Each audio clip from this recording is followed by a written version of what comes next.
Alright everyone, so I didn't have anyone show up to this session, so we're just going to record it through this program and let me upload it a little bit later. So this week we're talking about esophageal balloons, transpulmonary pressure, and volumetric capnography.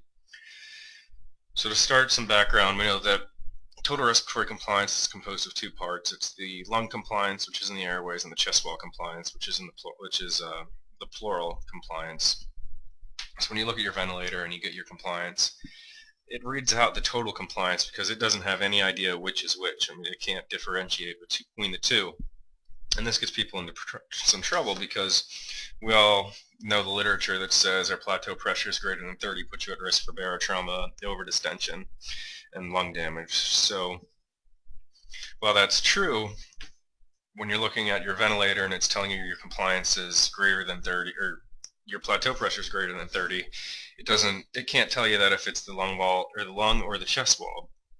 So what you might see is if you pop an esophageal balloon into these people and you have the components separated, that your actual pleural pressure is actually below that 30. So while the ventilator is telling you, hey, they're at risk for lung damage, when you look in the balloon, they're actually telling you that, hey, he's not. It's just his chest wall is kind of poor compliant and he's not really at risk. So our physiology is, we know that the alveoli always want to collapse. That's their nature. That's how they work. So when they inflate, it's due to an increase in transpulmonary pressure. So it's a change and it pulls them open. And we know in a normal person at FRC that this pressure is negative. And these alveoli, they're always opposing forces between the chest wall and the lungs. So once you end up getting to FRC, they're actually equal and opposite. So you have the positive pressure when you're exhaling and your negative pressure when you're inhaling. In our pleural space, when we're resting, our interpleural pressure is negative. Inspiration causes the interpleural pressure to become more negative, and this is when the breath is generated. And we know that some negative pressure is transmitted to the alveoli, and this causes alveoli pressure to be lower than the mouth. There's a pressure gradient generated, and we'll get inspiratory flow. And the transpulmonary pressure increases, and this causes alveoli to expand, and the volume increases. And this is what it looks like on the graph. So esophageals balloons are good because it can be a substitute for pleural pressure. So we can't really determine what a person's pleural pressure is without poking something into their lungs. So by using this esophageal pressure, we're able to determine what somebody's pleural pressure is without injuring them. So we put the sensor in and it goes into the lower third of the esophagus, right about, you can see it on this picture here, it's kind of hard to see, but right about in there you can see the balloon. And you can tell it's right behind the heart, so you're going to get a little bit of cardiac artifact when you're looking at that. So here's just the representation of what we saw earlier, or what I talked about earlier. So we see inspiration, expiration. So when you see the pressure is becoming more negative, it goes down, down, down. Airflow is coming in, and volume is coming in. We hear of our alveoli pressure. Moving along, our lung compliance. So lung compliance affects how much negative pressure that we can generate. When you perform an inspiratory hold, the esophageal pressure is compared to the airway pressure, and this calculates your transpulmonary plateau pressure. And if you do it during an inspiratory hold, it's compared to the airway pressure. It calculates transpulmonary pressure to the positive and expiratory pressure, and that determines how much pressure must be overcome to prevent alveolar collapse. Or this is essentially what it would be, is your optimal PEEP. So here's this slide. Let me see if we can make it bigger so everyone can see that. Let's move my notes down a little bit. So, and we'll go through it like this. So here we have in slide A, or figure A, we have our alveoli pressure up here and our plateau pressure down here. And this is a normal person spontaneously breathing. Here, when we look at it mathematically, we have our 0 minus -8 gives us a total of lung pressures of +8, or our transpulmonary pressure is +8. And we know, back to your algebra, you take this, when you are subtracting a negative, it becomes a positive. So you make this negative here, but it ends up being a positive number and gives us our positive. So let's say we take the same person with the same compliance, same lung status, and we intubate them. We paralyze them when we put them on a ventilator. And now instead of the inspiratory pressure being 0, our inspiratory pressure is positive, and it's 9. And we'll just say we have 9 going in, and we have our pleural pressure down here. Now it's 1. So when we take the 2 out, we end up with a positive 8. So that's actually the same transpulmonary pressure as the spontaneously breathing patient on the other side. So now let's say we have a patient with a stiff chest wall. So we increase our alveolar pressure, or positive pressure, going into 30. And let's say somebody's sitting on their chest, or they're banded, or something happened, but they have a stiff chest wall, and their pleural pressure is 25. So when we do our math down here, we have the 30 minus 25. It's actually plus their transpulmonary pressure is only 5. So while the ventilator might be saying, hey, your plateaus up here are 30, you're at risk for airway damage, because of their compliance, it's causing you to kind of misrepresent what's going on in their lungs. So when you look at it, their transpulmonary pressure is only 5, so they're not really at risk for lung damage. They're still at risk for VAP and everything, but that's where the respiratory therapist comes in. So let's say we have a trumpet player. I guess Boise State plays Washington tomorrow. So let's say they're at halftime. Our trumpet player for Boise State takes the field, and he's going to go out there and he's going to play the great school theme song or whatever they do at halftime. So here, he's using his lung muscles. His lung muscles, his intercostals, his diaphragm, and he's really trying to hit that high note. So his alveolar pressures are up to 150. His plateau pressures are actually down to this 140, and this is because he's really trying to hit this note. When we look at it mathematically, the actual transpulmonary pressure going on in his lungs are only 10, so his alveoli are actually in pretty good shape. And this is good because you don't really hear too often about a musician or a air instrument player blowing pneumos because they generated too much pressure in their lungs and they couldn't handle it. And then this is the interesting one, is this E right here. This is when somebody has marked respiratory distress on non-invasive ventilation and expiratory. So here we say they're on a PEEP, say their alveolar pressure is 10, so we'll say we're giving them 10 of positive pressure, but their pleural pressure is actually negative 15. So this person's also working to generate a breath. He's dyspneic. They're breathing in and out. They're working with this, with the CPAP. And when we look at it mathematically, we have our 10 minus negative 15, which gives us a positive 25. So these alveoli are actually more at risk for airway damage than, say, the ones up here, where our alveolar pressure was a little bit higher, but when you look at what's going on in the lungs, it's actually a little bit worse off than the other pictures. So this is what we were talking about. So our transpulmonary pressure is your pressure in the alveoli minus your pleural pressures. The normal person is, say, about 3 centimeters of water pressure, and at maximum inspiration, this is when you're working hard to try to get this air in, or impress your friends, or whatever you're doing to get more breath in, is about 13 centimeters of water pressure. And we know at the same compliance, the greater transpulmonary pressure is going to equal the larger lung volume. So that's pretty straightforward. So who's at risk for overdistension? Like we said earlier, patients with increased compliance due to disease, trauma, may have higher pleural pressures. And this is what we say greater pleural pressures would be greater than 30 centimeters of water pressure. So esophageal balloons are useful because they can give you a more accurate measure, and they can show you a proper interpretation of airway pressure, so you're not making like funky changes on your ventilator that aren't really warranted, or you're trying to switch modes or do something weird to your patient when actually it's not so bad that what everyone thinks it is. So let's say a patient has bad or high compliance of pleural pressure 40, or a plateau pressure 40, and a pleural pressure at 25. We look at it down here, and we actually see our actual transpulmonary pressure is 15, so they're not really at risk for overdistension. And let's say we have a patient with a pleural pressure of 40 and a plateau pressure. Oh, that's a little error there on my part. Just ignore that. We'll say that's wrong. Of negative 10, 40 minus negative 10 is 50, so this person's really at higher risk for overdistension and airway or alveolar damage.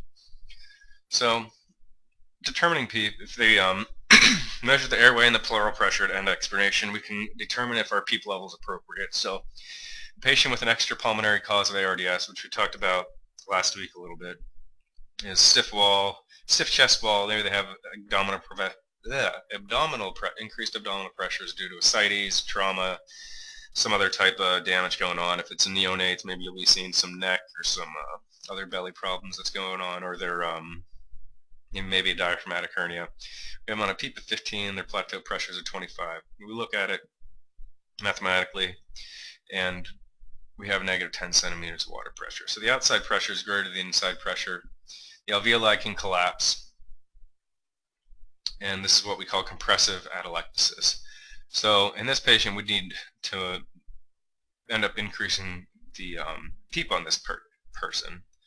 So in the case of this patient, say, we're actually getting a negative number when we end up looking at it.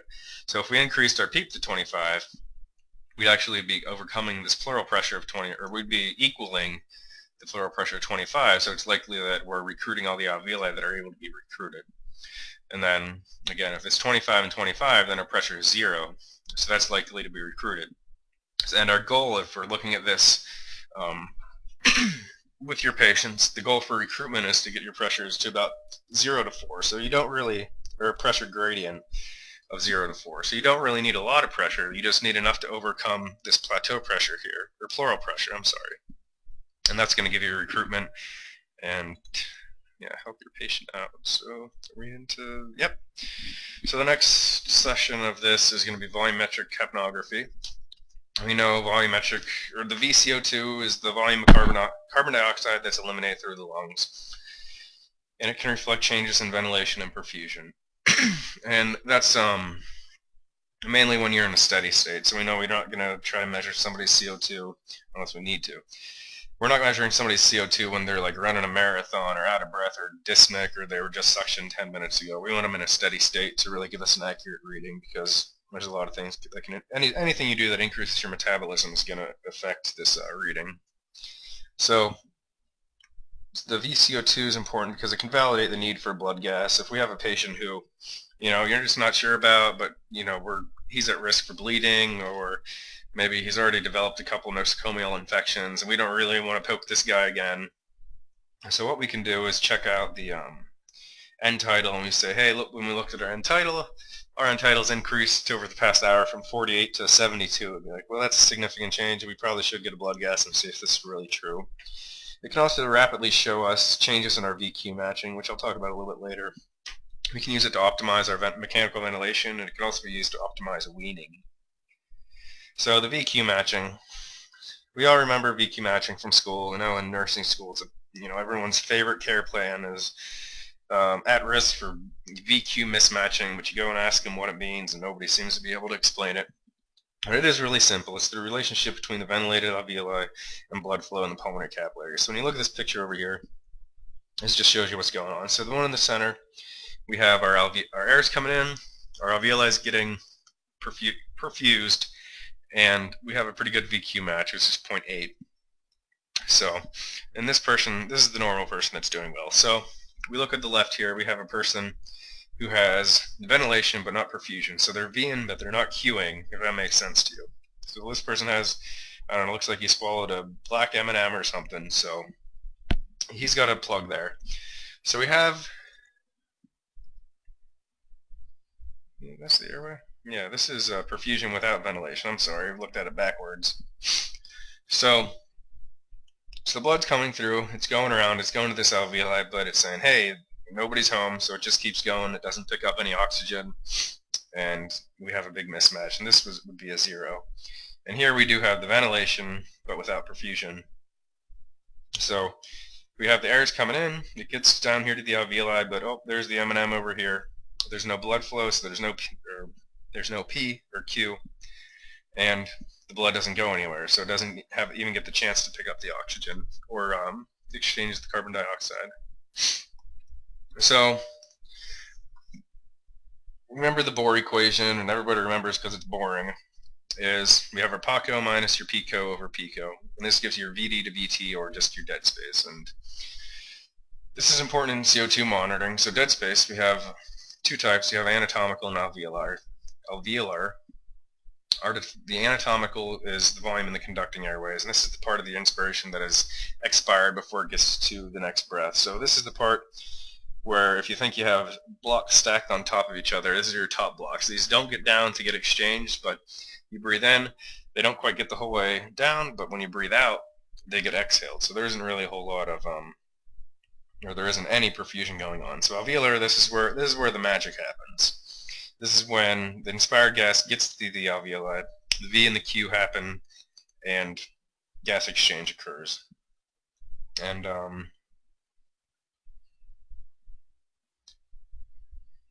yeah, when we have high dead space, this is where it enters the alveoli, but there's ineffective gas exchange. And it happens when there's little or no perfusion. So your PaCO2 versus your CO2, PE, or PET CO2, I'm sorry, is the normal gradient here is 2 to 5. And in diseased lungs, this gradient can be pretty high. Like you have somebody with COPD or BPD, this gradient is going to be very large.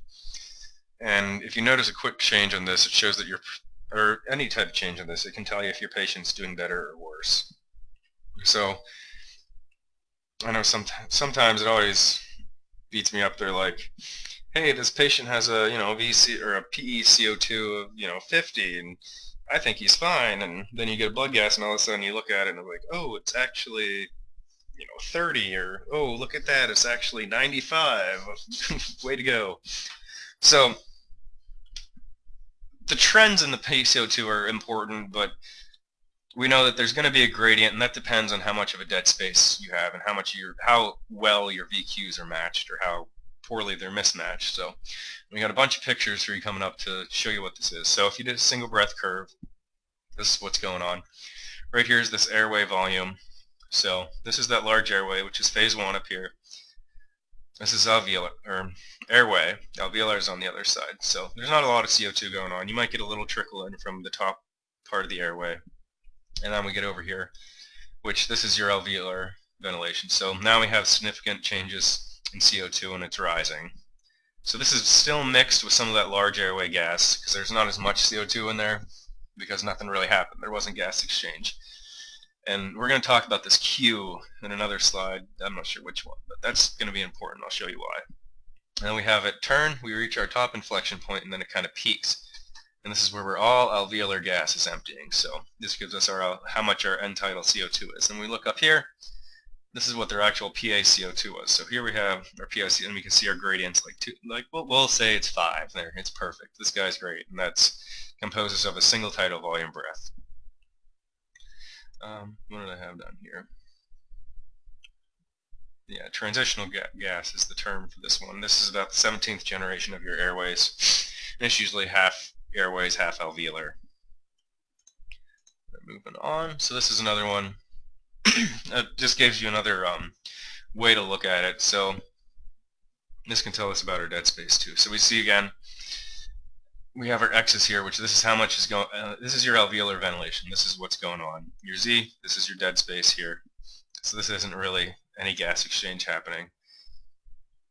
The airway dead space, I'm sorry. And Y is your difference between your PaCO2 and your PET-CO2 is actually the airway dead space, which we'll tell you about a little bit more on this. So this is just another way to look at the same thing. We'll move around. Here's our patient. No, he's not doing so good. He's intubated. Somehow. He hopefully doesn't need suction, but get a good look up here. So this is just another way of looking at the same thing that we had earlier. So we have our anatomical dead space is phase 1. Phase 2, mixing. It comes up here to plateaus. And there's your elimination. So down here is your alveolar ventilation. Up here would be if we had what our actual PaCO2 going across like we did the last slide, that would show you what your gradient is between there. And this is just your anatomical dead space in your airway. And we'll go to this one. So here's another capnography tape tracing. So here's our normal, which we said phase 1, phase 2, phase 3. So what's going on in this patient is we have a mismatch. There's dead space. So we look, and here, our inflection point, your phase 2 never really reaches a peak. See, because it keeps going up the whole way.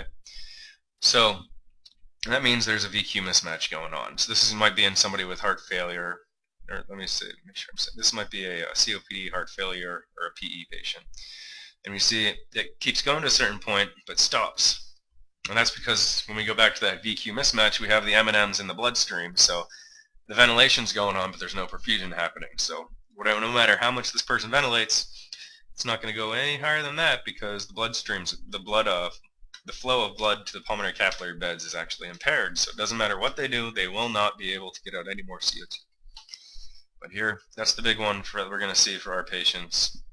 If you do adults, I guess, is you'll see this right here. It doesn't really, it peaks, but it keeps going and going and going. And this goes back to what we were talking about with our, alveoli, is we have our time constants, and we know the lungs are non-homogeneous. So all of these alveoli have different time constants, and because these patients have COPD, their lungs are actually, their alveoli themselves are emptying at different, or exhaling or emptying, however you want to look at it, at different rates. So that's why it never really gets to that plateau. And I know I like to use this if I have an intubated asthmatic, because I can look at my single breath curve and I can say, hey, it's starting to go up, and then he exhales. So I'd say, hey, our ventilator rate's too high, we need to lower it. And we could say, the next breath we let him go, and say we get a little bit more. And then maybe we'll get to a point where it does start to peak. Then we know we're kind of appropriate, and our alveoli are emptying. So moving along, here's just another way to look at it. Here you go, we have decreased perfusion, which would be your cue. Same thing as before. It doesn't matter what happens, they can't get their CO2 exhaled any higher. And here's just a couple ones to look at. So A, this is just some common things you'll see. Let me just grab a drink 1 second. Okay, so figure A. You know, we're going to look at it, we're going to say, hey, here's phase 1, looks pretty normal. Phase 2 looks pretty normal. We go up to phase 3, exhales. Okay, that's pretty normal, but what we got going on here is it stays at 15. We're not all the way to 0. There should never be, on inspiration, CO2 in your air. Well, there's going to be that little bit of, 0.002, but there should not be any CO2 in the inspired air.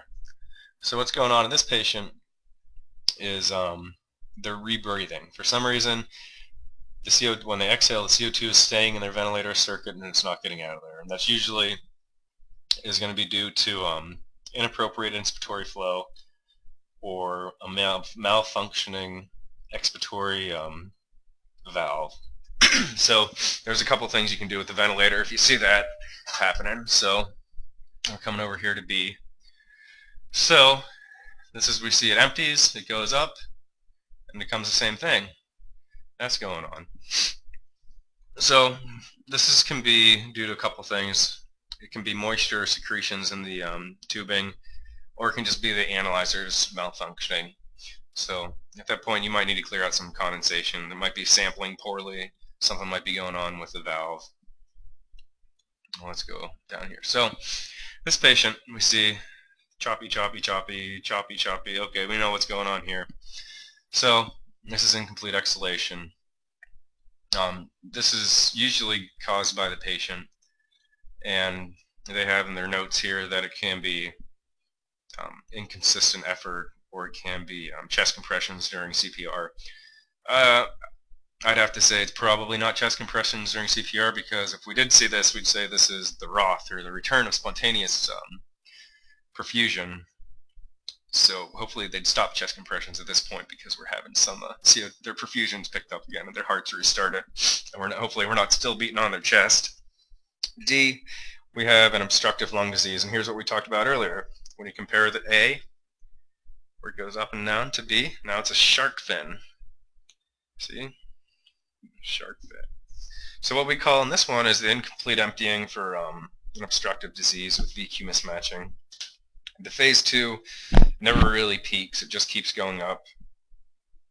And sometimes with this you can try, there might be some bronchospasm going on. You can try that and see what happens. Then moving right along, we have E, is a restrictive lung disease.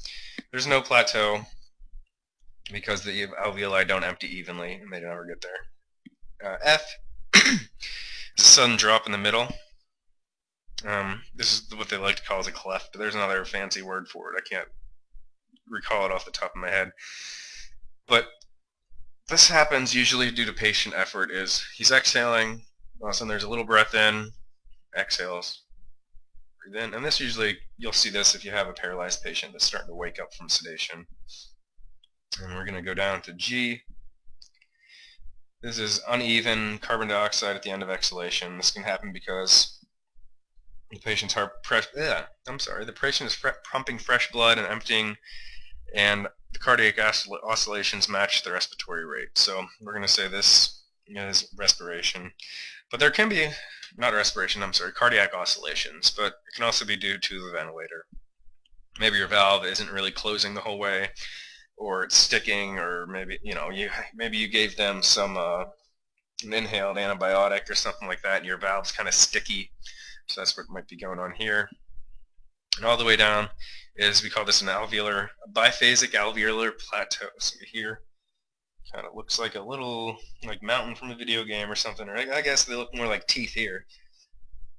And this is another time where the patient might have large lungs that are different in compliance and VQ matching. So you might see this in a patient that, say, has like a single lung transplant instead of a double, which I'm not very familiar with. I don't work in a center that specializes in lung transplants, so I haven't actually seen this, but that's what might be going on here. So you have one lung emptying most of the way, and then it's almost empty. Then all of a sudden your second lung's coming out. We have the rest of their emptying, and then it's back down. So yeah, I guess I'd call those the tooth sign, but we'll see. So we're trending with this. So here's when we trend over time, and this is one using your NICO, which if you did for extra credit, you probably know a lot about this, hopefully. So normally we see our 40 is going on. So let's say somebody they have an increased CO2. It's going to go up there, but their minute volume goes down. Let's say just the opposite, hyperventilation. They go up, they bring down their CO2, and here we're back to normal. And these are just this is from our text, Hess did this one, is from respiratory care. And this is just some causes that you might be seeing, increase and decrease. So increased CO2 production and delivery, you have fever, sepsis, bicarb. And that's because if you go back to your chemistry, you can figure that part out of it. Increased metabolic rate, seizures. Actually, one thing I learned is increased a diet high in carbohydrates can cause an increased CO2. It's usually not a lot, but if you see something that somebody that eats a lot of carbs, they might have a higher CO2, and that's if you go back to their formula. I don't want to bore you with it, but you go back to your respiratory quotient, you can actually tell how much or how well a person's metabolism is. But that's a whole nother. We don't really do that because that's part of your indirect telemetry, and most people are trying to get away from that, I think, just because it's pretty complicated, and we'll see. But our decreased alveolar ventilation, you have respiratory center depression, head injuries, stuff like that. They might be paralyzed, they might have hypoventilation, they might have COPD, or your equipment's screwing up. You're rebreathing, your CO2 absorbers are saturated, or there's a leak in the ventilator. And we'll just give you a little side story about this. I remember we had a patient once. We'll say I wasn't there, but I walked into it towards the end. So you have a patient, we had an asthmatic that was intubated, and this patient was on the fancy anesthesia ventilator because he was on isoflurane. So he's a pretty bad asthmatic, and that's kind of your last ditch effort before going to ECMO. So this patient was on the anesthesia ventilator, which a lot of people weren't very familiar with because it's an OR ventilator, it's not an ICU ventilator. So the patient's on that, and all of a sudden, you notice over time the CO2's going up. So we're like, oh no, what's going on? CO2 goes up. An hour later, it's going up a little bit more, and we're like, all right, something's going on. What's going on with this patient? Do we need to call the family in and be like, hey, I think it's time, or what's happening? So we actually talked it out a little bit, and when we discussed it with the team, I asked them, when was the last time the CO2 absorbers were changed? And they're like, CO2 absorbers? I'm like, yeah, this is, it's a specialty gas. It's not an open circuit. It's a closed system. So the patient's going to be rebreathing whatever gas is in that system. So we end up calling anesthesia to come over, and they're like, oh yeah, it's full. So you change out the CO2 absorbers, all of a sudden CO2 starts going down. So that's just one thing, like it'll give you a good little memory jogger for when that question comes up on the exam, maybe. So causes a decreased CO2 or exhaled CO2. Is basically we go back to the changes in your V's or your Q's. So our Q's are their productions are hypothermia, hypoperfusion, cardiac arrest, PE, hemorrhage, hypotension. It's mainly just hyperventilation for your alveolar causes. And equipment, you say ventilator disconnect, esophageal intubation or improper intubation, airway obstruction, bad sampling, leak around the tube, cuff, trach, whatever you have in there. And so we're going to talk about our optimal PEEP. So we have this picture here. Certain levels of PEEP must be must reach a certain port to improve your oxygenation. When oxygenation is best, you're at your optimal PEEP level. So the level of PEEP is increased beyond this point. It actually increases again and oxygen worsens. So we have here, we have this lung. It doesn't look so bad. It looks pretty bad, I mean, on 5. We got a lot of, this is CT scans, which you're not going to really see in the ICU. I mean, you're just going to do your chest x-rays. But if somebody magically invented the device that will let us get a good picture of lungs, this is what's going on. We have some ventilation going on in these uppers. Up here, we are pretty much all collapsed in your center. And at the bottom, it's just a whiteout. Nothing's going on. So we increase our PEEP, or maybe they did a recruitment maneuver. And we look at this. We got a lot more of that dark area, which those are improved ventilation. These alveoli are open. Not as open on this side, but it's a lot better than this one. So they're able to be recruited. On this side, it doesn't look as bad, but you increase the PEEP, and now they're really dark. They're just overinflated. So this would be too much PEEP here. It looks like they're just trying to get this bottom part of this patient lungs open, which at this point you got to say it doesn't matter how much pressure you're putting in, you just got to accept that one's not open at this time. You're going to have to reassess it later. So we're going to talk about how this is important in a little case thing towards the end. So, well, right here is the case thing. Guess we're almost done. Yep. So I had to steal this slide because I couldn't find a good one and I didn't want to screw it up. So our baseline CO2 was gathered. So this is a patient that was intubated and had his PEEP increase from 14 to 20. And they did this in steps. So here we can see this is actually our pressures. It's 10 to 22. And that's our PEEP level over here. You can see our exhaled CO2. And this is our alveolar minute volume. And this is where the NICOs are nice. I mean, a lot of people don't like NICOs. I think it's mainly because they don't understand the usefulness of them. I like them if I got them. Unfortunately, I don't get to use them in the neonatal ICU, but we do use them in the PICU sometimes if we have a complicated patient. But they're still. I mean, it's a skill. I mean, you have to learn how to do it, and I mean, once you learn how to use them, you can become a pretty valuable part of your team. So here, our CO2 or our PEEP was increased by 2 centimeters in increments to see how well this patient was. So we're trying to find out our optimal PEEP. So here, they're increasing PEEP by 2. PEEP by 2, PEEP by 2, PEEP by 2, PEEP by 2, all the way up to 22. And how do we know if this is an optimal PEEP is, so we turn the PEEP up, turn up by 2, and we see a drop in our CO2 for a second. Okay, everyone, that might make some people nervous, but you go, okay, what we're doing is we're going to see, we're waiting for the alveoli to be recruited. So we give it a second because what's going on when you just increase the PEEP, those alveoli that we're receiving that are highly compliant, that could be recruitable, are now being overventilated. So they're actually a little bit overdistended. They're not being perfused as well.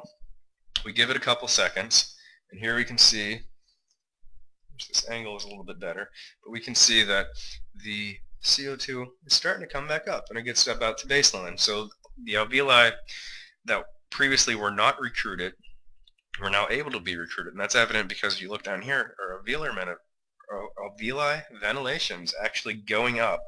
So we turn up the PEEP, it drops initially, it returns to baseline, but our alveolar ventilation increases. And they did it again, another step. Same thing. Went down because we're overdistended just a little bit.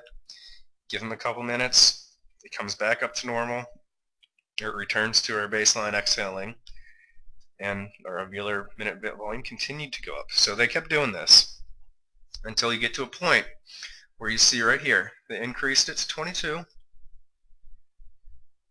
PCO2 dropped just a little bit, but it did not recover. And when you look down at your alveolar, here it stopped going up. There's no more alveolar ventilation going on. So that's where we reached our PEEP, our point where we're actually over distended. So you back that one down to, we'll say, about 20, and we're at our optimal PEEP level. So our alveoli, so you have to watch on this is you are increasing your PEEP. You're going to see initial CO2 drop because of over distension and waiting for recruitment to happen. You recruit it, then you drop again when you recruit. You're recruited. And you get to a point where everything that's recruited, if we go back to this slide, everything that was recruited was recruited. So we're going between this and that. So at this point, it doesn't matter how much higher we go, and that's what happens in our final. In this one, is we got to that point where everything that's recruitable was recruitable, and that's our optimal PEEP. And this is really useful for your difficult patients. And in the case study that was presented for this, as they continued, we'll just read down here, CO2 increased, they kept doing it by 2, blood gases ended up showing improved PaCO2, FiO2 was decreased over the next couple hours, it was utilized to assist in weaning his PEEP. Say alveolar minute vial and CO2 increases, the PEEP were due to lung recruitments, yada yada yada, and we'll move on. So that's where it's really good for determining optimal PEEP. And weaning trials, we'll just top, there's my notes, the top are good, the bottom you failed. So this is a patient we're saying we're on a conventional mode, we're flipping them over to CPAP. So we'll say we're on CPAP, here we see our CO2, here we see our minute volume, and it separates between mechanical breaths and spontaneous breaths. So we have, not much is going on, CO2 comes up a little bit, it comes up a little bit, patient's waking up, starts breathing more, and here the ventilator is doing less and less and less and less. So here the patient's doing majority of the effort, so this patient would say it's a successful weaning trial. This patient's able to exhale their CO2 and support their own ventilation. So we come down here on our second one. So this is going to be someone that failed it. So they start breathing, they get a little tachypnic, and then they tuck her out. There goes your CO. It just goes on. The vent's doing all the work. We'd say they failed this breathing trial and they're not ready to be extubated. It looks like that's the end of it. So that's all I got for you. I'm going to save this. I'll get it uploaded soon so you can take a look at it. I'm sorry nobody joined me today, but yeah, this was your last chance to have a session with me. Next week, Lonnie will be taking over for the second half of the course, where he's going to be teaching you about some other topics. There's going to be an exam on the first couple weeks of material next week that you'll have to take.